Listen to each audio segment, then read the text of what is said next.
Jóvenes, buenos días, nuevamente presentes el día de hoy, viernes, para hacer nuestra sesión de aprendizaje. Nuestra señora de Lourdes aprende en casa y el día de hoy les traigo pues la inmigración británica al Perú en el siglo XIX. Soy el profesor Jaime Guevara Piedra, que les estará acompañando durante esta hora de aprendizaje.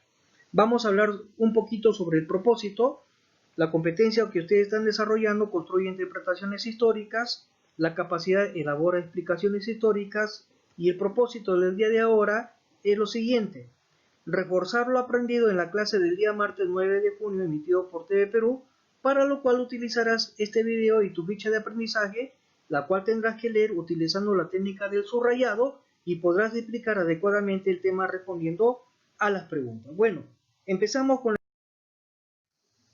Tenemos acá el mapa de Gran Bretaña, y Gran Bretaña lo conforman estos países: República de Irlanda, Irlanda del Norte, Escocia, Gales, Inglaterra, y la mayor parte de los migrantes de Gran Bretaña fueron de... Durante el siglo XIX y desde los albores de la independencia, un número importante de británicos se establecieron en América del Sur, y podríamos dividir esta inmigración en dos etapas. Y la primera etapa, 1821 a 1840, y la segunda etapa, de 1840 a 1820. Vamos a explicar esta primera etapa. Entonces, con la independencia se puso fin a las restricciones de las inmigraciones. Esto nos quiere decir, jóvenes, que anteriormente nosotros, como éramos colonia de España, los españoles habían puesto muchas restricciones a lo que es la inmigración de personas de otros países que no sean de España. Entonces, con las guerras de independencia, cuando nosotros ya fuimos independientes, se abrieron se anularon estas leyes y pudieron venir voluntariamente distintos tipos de colonos, no tanto de Asia, de Europa, de Gran Bretaña, etc. Entonces, movidos por ese proceso de independencia, movidos por lo que nosotros teníamos acá en América de algo nuevo, llegaron al Perú ingleses y franceses. Tenemos en aquella época 6.500 marinos ingleses que se enrolaron a las expediciones libertadoras de San Martín y Bolívar. Entonces, ellos, ¿por qué llegaron? Porque miren, cuando nosotros estábamos en el proceso de independencia a partir ya de 1817, Argentina, Chile, fueron los países que compraron mucho armamento a Inglaterra. Entonces, muchos marinos, muchos militares ingleses llegaron al Perú movidos por ese espíritu, ¿no?, de lucha, y empezaron a ayudar tanto a Simón Bolívar como a San Martín en este proceso de independencia. Con la República se establecieron casas comerciales como la Casa Gibbs en 1820 y Hull, Bruning y Co. en 1820. Después del proceso de independencia viene el Perú a formar parte ya como una república, y fueron los mismos militares, la misma gente de Inglaterra, los que pusieron sus casas comerciales, ¿no? Estas compañías se especializaron en la comercialización de productos en general, pero además alquilaban sus propias flotas de barcos que traían todo tipo de artículos de Inglaterra y transportaban allá algunos productos peruanos. Muy bien, entonces tenemos que también los ingleses jóvenes, los migrantes ingleses, tuvieron una participación muy activa en la esfera pública, demostrándose esta con la creación del Cementerio Británico y del Salón del Comercio, fundados en el año 1835. Les comento acá que muchos inmigrantes ingleses no eran católicos, sino eran protestantes. Entonces, como eran protestantes, no se les permitía pues ser enterrados en los cementerios católicos. Entonces, ¿qué hicieron los británicos? Pues crear un cementerio, que lo llamaron Cementerio Británico, en el Callao. Pero al mismo tiempo también abrieron un salón que se llamó el Salón del Comercio, fundado en 1835, ¿no? Y entonces ahí se congregaban pues los comerciantes para poder conversar, para poder charlar, ¿no?, en tertulias, etcétera, etcétera. Muy bien, eso es la primera etapa. La primera etapa entonces lo estamos relacionando con el proceso de independencia. Pero también en esta etapa vamos a encontrar grandes personas precursores de nuestra independencia. Tenemos el primero, Lord Cochrane. Este Lord Cochrane, jóvenes, fue un político radical, oficial e innovador naval británico chileno, considerado uno de los capitanes británicos más audaces y exitosos de la guerra de la Revolución Francesa, lo que llevó a los franceses a apodarlo Le Loup des Mers, el lobo de los mares. Después de ser dado de baja de la Marina Británica, sirvió en la Marina de Chile, Brasil y Grecia, pero también participó en la Expedición Libertadora del Perú de 1820 a 1823, comandada por el general José de San Martín. Este general participó en el ingenioso bloqueo al Callao y capturó la fragata española Esmeralda en el año 1820. Y les presento pues entonces a la imagen de Lord Cochrane. A otro gran personaje que viene a ser Martin George Guise. Nació en Inglaterra en 1780, inició su vida militar como cadete de la Marina a los 15 años, posteriormente subió de rango a oficial de la Marina Real Británica, donde sirvió durante las guerras napoleónicas. Una vez terminada la guerra en Europa, renunció a la Marina Británica y compró su propio navío para partir hacia América Latina y formar parte de las guerras de independencia. Es uno de nuestros próceres de la independencia y fundadores de la Marina de Guerra del Perú. Les presento entonces a Martin George Guise. Y con respecto a este señor, tenemos un video que quiero mostrarles a continuación.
Bien, jóvenes, ¿qué les pareció entonces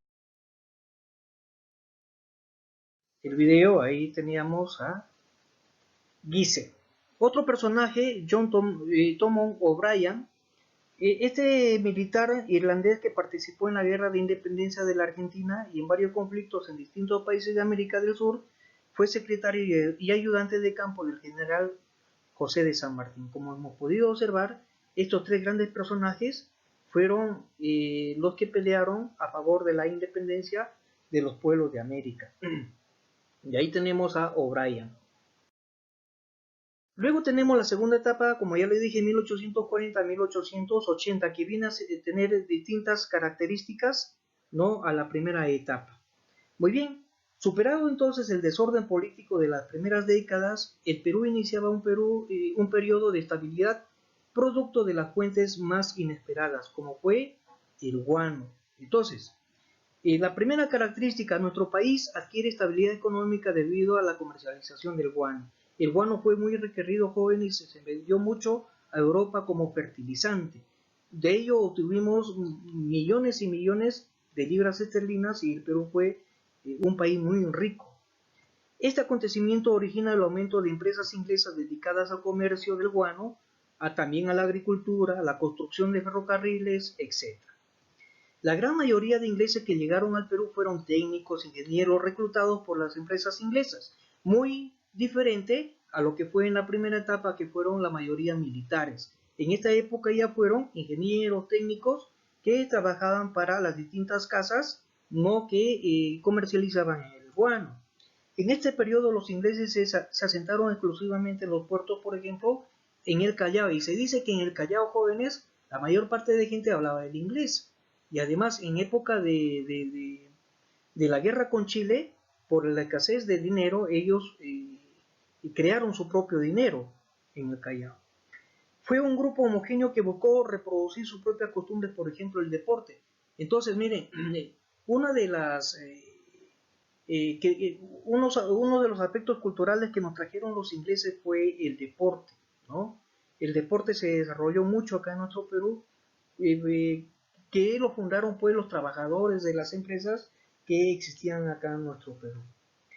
Entonces, hubieron muchos personajes históricos de la colonia, por ejemplo, Gerald Meyers, Francisco Bryce, John Hoyle, padre del arqueólogo peruano Rafael Larco Hoyle, y también Guillermo Cox. Estos señores se asentaron en el norte del Perú y fueron grandes agroexportadores, ¿no? en su debido momento. Muy bien, entonces esa fue la segunda etapa.